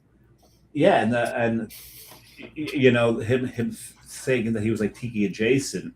It's like tells me that you still don't understand tiki because you went up and made a tiki, not understanding. You went up and made it. You went up and made a tiki, absolutely. And he enjoyed it too. So there's hope for him yet in the tiki world. There is. That is true. Hey, we turned him on to tequila. Right, he didn't think he liked tequila. He didn't entirely hate Malort. He thought he was gonna, and then he drank it, and he didn't love it the way you do, like it the way I do, but he appreciated it in his own right. Yep. Yeah, I've gone through quite a few bottles of Malort. So there you go. All right. All right. A lot of good shows coming up. I'm going to put this over here before I drink more of it. Before you drink more of it, yeah. A lot of great locker room guys shows coming up. Maybe I'll drink a little bit of this while you're talking. You know what? I'm gonna to end the show. I'm actually going to in my Nick and Nora glass, and I do have a couple of cubes left. What you got there? What do you got to show? I am just going to put a cube or two, just a cube, one cube. I'm not gonna have a lot, but one cube in my Nick and Nora. Come on, there we go. Get out. There you go. There we go. Hey, look, my cap's still intact. There you go. Well, you haven't had as much out of it yet as I have. So. I am down to here. Lower than you. Barely. Barely. Not much. I probably pour a little heavier. You pour heavier than I do. So I probably opened it a lot less than you have. Yeah. So I'm going to pour a little more of the Michter's bourbon on a rock in my Nick. I would not consider bourbon a digestif. It's not. This is the difference between the digestif and a nightcap. This is a nightcap. I've had my digestif. I've digested. Right. I mean, in the interest of you haven't eaten yet, but in the interest of full disclosure, I haven't eaten dinner yet. Yeah. But yeah. So there you go. And I'm just gonna have a little nightcap, and then I'll go eat. And then probably have another nightcap. Anyway. I have digestif so much tonight. I'm going to probably shit my brains out. I guess. I don't know. There you go. I've over digestif. I think you've over digestif. You have. And the sad thing is, I'm gonna have to make another cocktail. Probably I could put that back in. I have a container. I did juice several lemons. This isn't all of it, but I do have some of this left in here, so I can put it back in with the rest of it, and I can make another couple cocktails tomorrow. There you go. But in any event, we were Carrie went to the grocery store today, and we're really stocked up on limes and lemons, and we already have oranges, so we'll be ready for tomorrow. There you go. I'll have to do a tiki cocktail tomorrow night. I will post a picture on the Lagerroom Guys page on Facebook and the Enda Chaser. And did I say the Lagerroom? I meant Enda Chaser. You meant Enda Chaser. And the Artisan Spirits page as well. There we go. And also tomorrow is National Coconut Day. Okay. So if that guides where you're going to go with that, I think I will make a pina colada. That's not a tiki cocktail. I know, but I think I'll make. I'm just saying. Oh, and it's Carrie and I going to Puerto Rico in. It's tropical drinks day. It's not tiki cocktail. You're right. Then go have at it. Yeah. We are going to Puerto Rico. Speaking of pina coladas, in November. Okay. And we will be going to the Hilton. In San Juan, Le Caribe. And it's funny because there's a good show. Remember that show back? I mean, we were kids, but remember the show back in the 70s, Caribe? I don't. It came on after. Remember SWAT? Yes, I remember SWAT. It came on after SWAT. SWAT was at 9:00. Caribe was at 10:00. I wasn't allowed to stay up till after 10. I'm younger than you, and I saw Kareem. So. Yeah, no. But at any rate, so there's a bar in Old San Juan where they've got a plaque outside commemorating the invention of. I say that I'm like 10 years younger than them. I'm like, not a year. There's a plaque on a wall outside of a bar commemorating that this bar created the pina colada. Right. Yeah, that's the same thing as me putting a plaque on my wall here saying that I set foot on the moon, because it's actually wrong. Of course, it was created at Le Caribe Hotel. Mm-hmm. It was the Hilton. It was the first Hilton International hotel, by the way. And this guy Joe that I'm talking about earlier did bartend there, but after the pina colada was invented. So when Carrie and I go to San Juan, we're actually going to Uber to the Hilton first, have the pina colada where it was created, then we'll Uber it down into Old San Juan, and then just get entirely fucking shit faced as we walk around eating and drinking. But we'll go to that bar that's got the plaque claiming that they invented it. And hopefully I will have had enough to drink by then that I will call them out. You can call them out on it. Absolutely. And you know what? I'm going to rip the plaque off the wall. Go live on this page when you do that. Because that's great. Because even bad publicity. Yeah, it's publicity nonetheless. And a week after you get back from there, it's. You mean a couple of weeks after I get sprung out of jail? Right. After I ripped the thing off the wall. Tuesday, let me say a week after. The Tuesday after you get back from that trip is our holiday beer show. I'm going to have to bring a lot of smokes with me to bribe the guard to allow me to broadcast. Yeah. And Doug just said, Caribe Hilton, wow, serious cocktail history. There you go. I've been to Puerto Rico twice. And I did not go to the Caribe. No, that's definitely on the list as a must hit. There's a few other things. We will definitely do the Bacardi House. It's just outside of San Juan, on the edge of San Juan, and do the tour there. We may even get down to Don Q. I've got some Don Q right over here, and go down and do their rum tour as well. We are working on securing a brewery to do the podcast from while we're there. Yes, because the one week you'll be down there. Yep. Now the first week you're going to be. I'll be there. You'll be on your way there. You'll get there. You'll come on for 10 minutes, like I do, like I will in August. Well, here's the weird thing about Puerto Rico. A lot of people don't understand. If you're on the East Coast of the United States, we are an hour behind Puerto Rico. Mm-hmm. They're in the Atlantic time zone. They're actually further east than the continental US. Right. Yeah. Exactly. So so I'm losing an hour when I go there. And so landing, catching everything, and then getting into the Airbnb in time for the window that I got to get there is fine. And then we've got to go to the grocery store. We have to have coffee in the morning for my own safety. We have to have coffee and some other supplies. So those 10 minutes might be me in the grocery store. There's going to be any pork roll. Might you be able to get that? I might be able to get Taylor ham. I don't know pork. Well, it's south enough. It's south. It's just pork roll. It's south. It's pork roll. Yeah. It'd be pork roll. If I was going to Montreal, it'd be Taylor ham. Although what's amazing is when we were in Nashville for CBC 3 years ago, Publix had a shit ton of John Taylor, right? Pork roll, and they called it Taylor ham. Yep. And that's way south from South Jersey. Well, if they want to be wrong, that's fine. Well, no. Hey, I'm just saying. That's all. I actually asked for pork roll, and they're like, "Yeah, Taylor ham's right over here." So they knew. But here's the whole thing with Taylor ham. The Taylor company called it ham, and then the FDA stepped in and went, "This ain't fucking ham." Yeah. And they went, all right, fine. So they had to call it pork roll.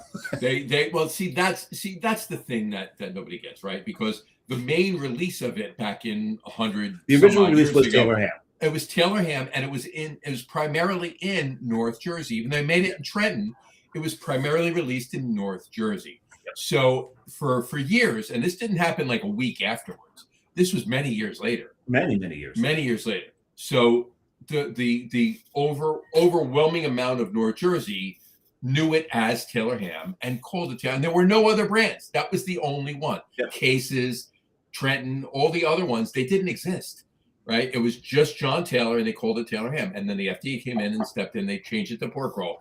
But North Jersey, for many, many years, has already called it Taylor ham. Then they released it in the rest of the state as pork roll. So the rest of the state started calling it pork roll, hence the fight, right? But you also know that my theory is that people in North Jersey just like to call things the wrong thing, like calling capicola gabagool. And it's not everybody. I called it. I always called it. I grew up. Look, I'm half Italian. Right? Yeah, but you also grew up with someone who worked in the cold cut industry. This is true. And knew what things were actually called. This is true. But I knew people called it gabagool, and as a joke and tongue in cheek, you'd say gabagool, but it was capicola. It was capicola. Yeah, go to Italy and say mutz, mm-hmm. and like, is that a dirty word? What are you talking about? It's prosciutto. It's mortadella. It's sopressata. It's prosciutto. It's mozzarella. Mozzarella. That's what it is, and believe me, the family ties and the area I grew up in, I could have very easily went mozzarella, prosciutto. No. Gabagool, mozzarella. Mozzarella, yeah, mozzarella. Don't forget galamad. Yeah, marinade. I love marinade. So I work. Most people know this. I work with people from Italy. And I love torturing them and pronouncing things in the North Jersey way. Right. And what's hilarious is they're like, yeah, this must be Sicilian. Look, it's but you know what? It's how do I say it?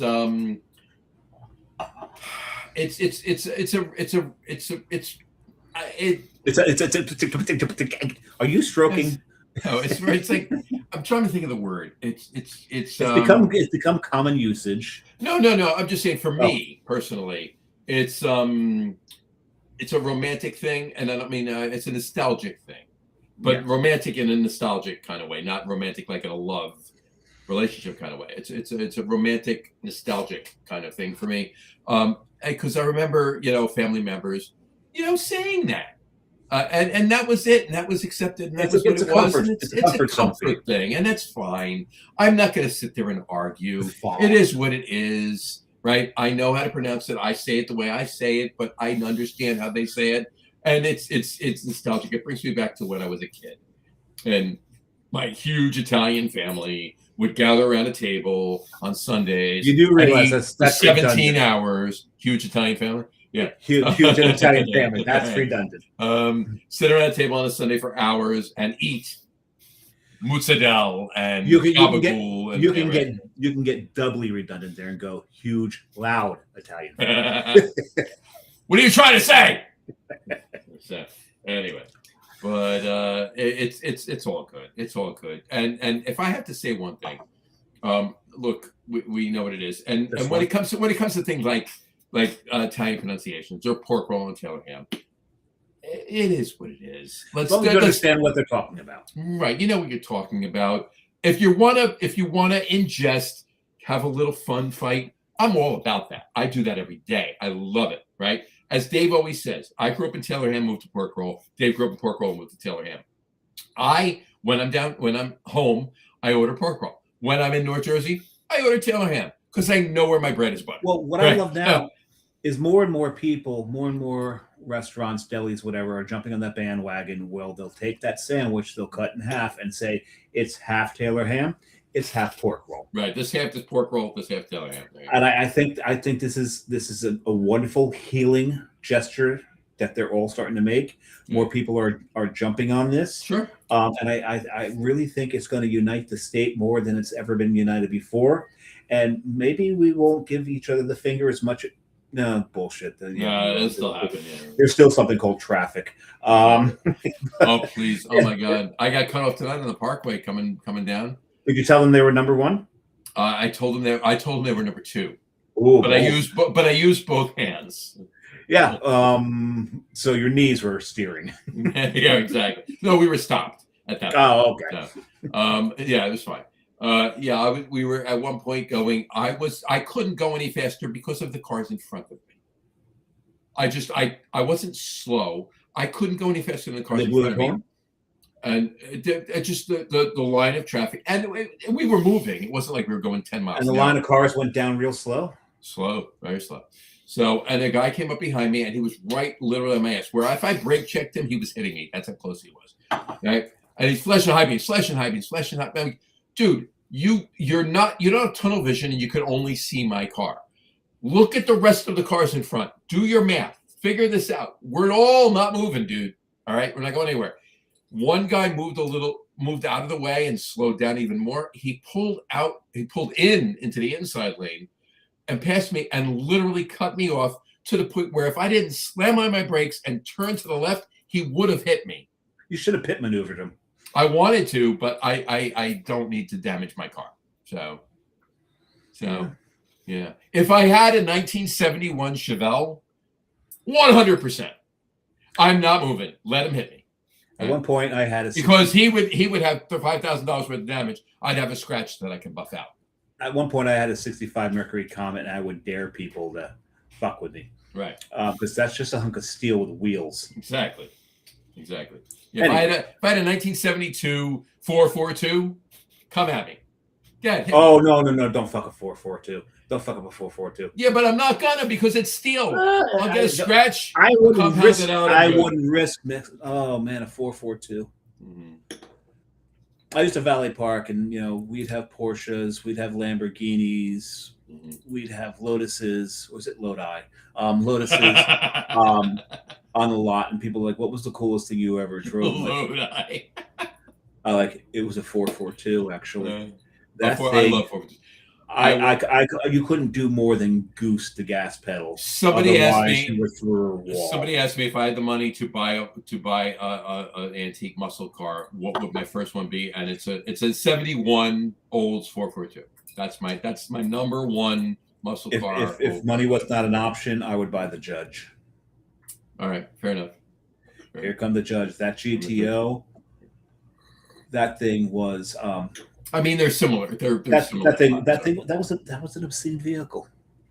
Yeah, they were almost exactly the same vehicle. They were both GMCs. Mm-hmm. They were both geared to the point and overpowered to the point that if you weren't in the right gear, you could torque the back end of the car. And as we learned in the movies, the 1963. I don't think cars existed in 1903. That's 193, right? In 1963 Buick Skylark had the same body height, width, paint color, everything else as the 1965 Pontiac Tempest. There you go. But the differential was different. Oh yeah, exactly. and they laid down different tire tread parts. They did patterns. But because of the limited slip differential. Yeah, the slip differential was different in them. And it's positive traction. It was called back in the day. Tick tock, tick tock. My biological clock. Exactly. Did you just say two Utes? 2 Utes. You say Utes? Did you say Utes? Do the laws of physics not exist in your kitchen? The laws of physics cease to exist on your stove? Thermodynamics. The laws of thermodynamics cease to exist on your stove. You gotta love it. Gotta love it. My cousin Vinny, Joe Pesci. Mm-hmm. That was the Karate Kid, wasn't it? He was the Ralph Macchio was in it, but Ralph Macchio and the guy that he was with, that played the other character that he was with in the car. Yeah, that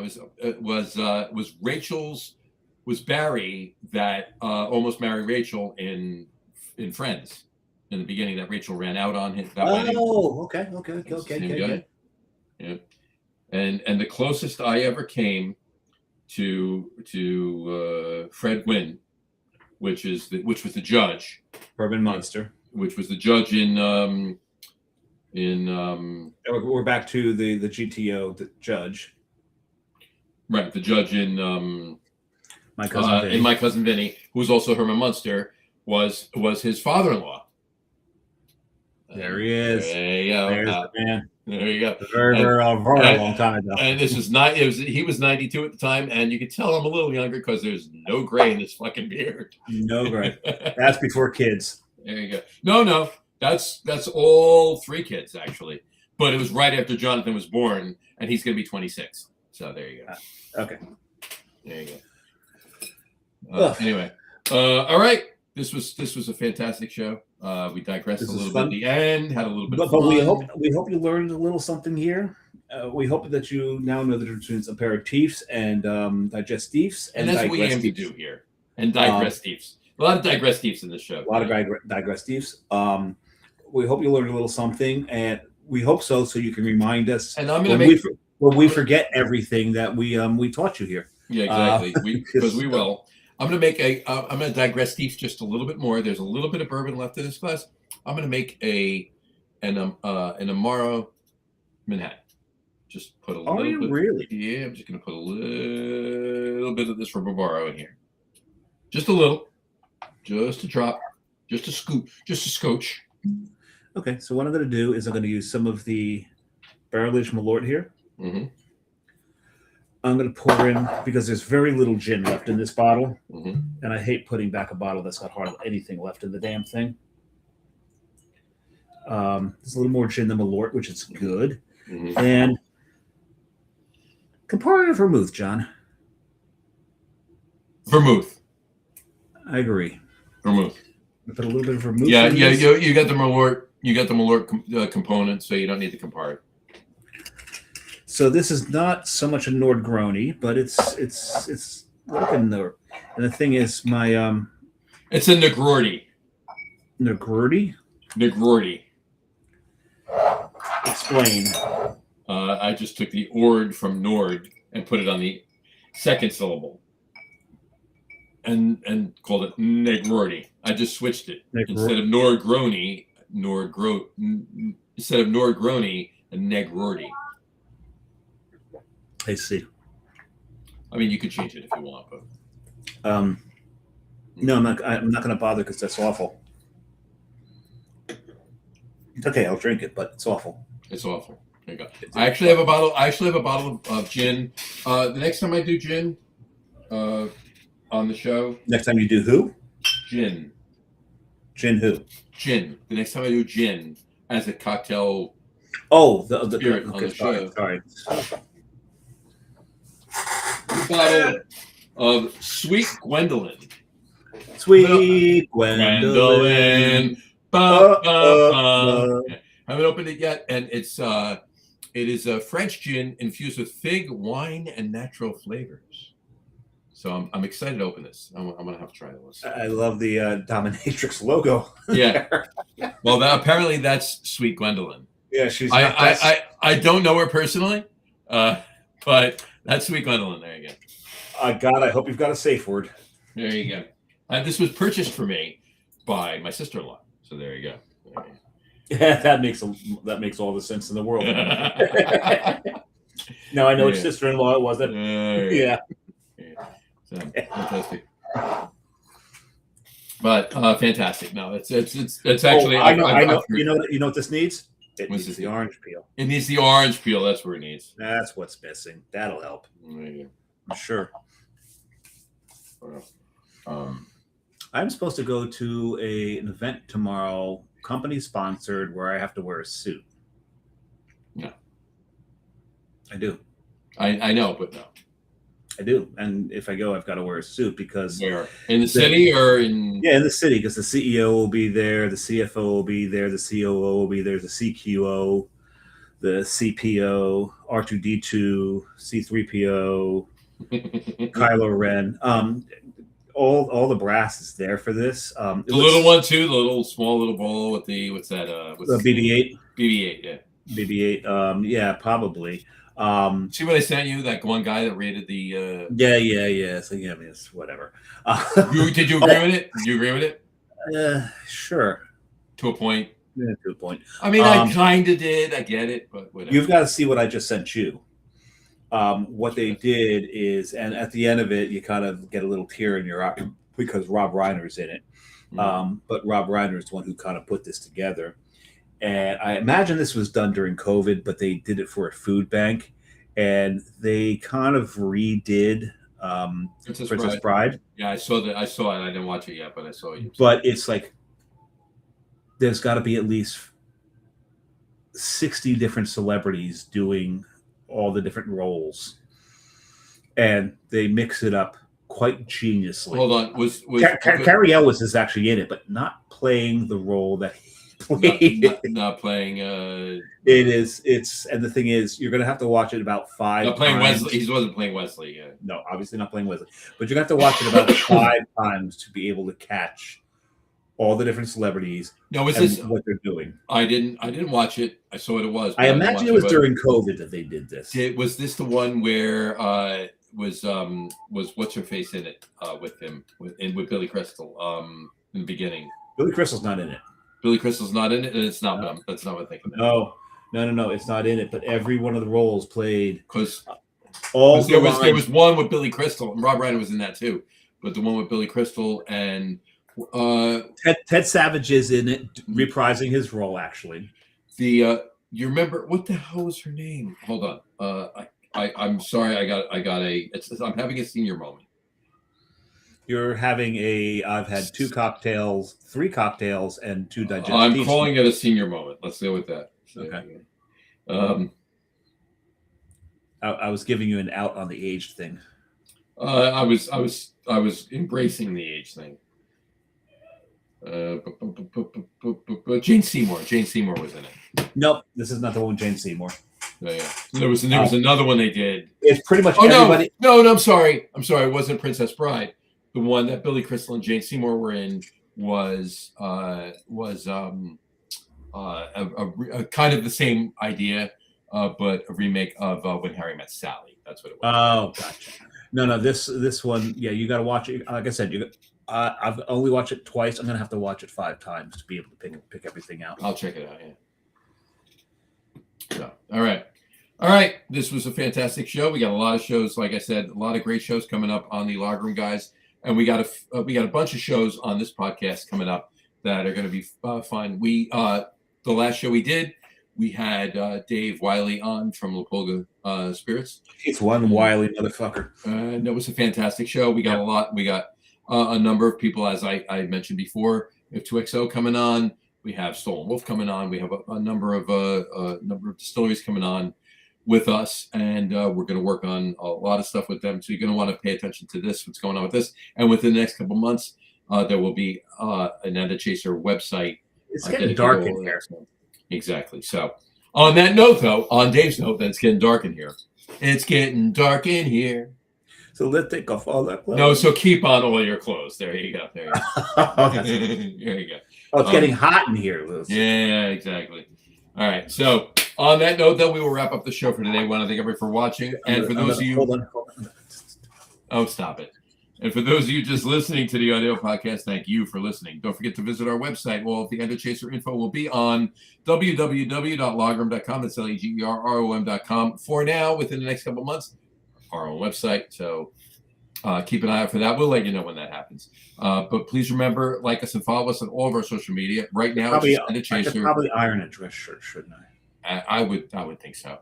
Our Facebook page at End of Chaser. And of course, all of the shows are available on YouTube as well on the Logger Room channel. Remember, we go live with the video podcast on Facebook and YouTube every other or every third Thursday night around 6:30 p.m. or 7 o'clock Eastern time.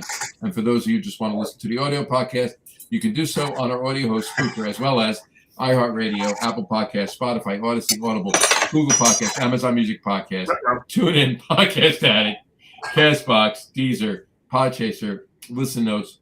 Pretty much anywhere you can find. I got it. Thank you for looking.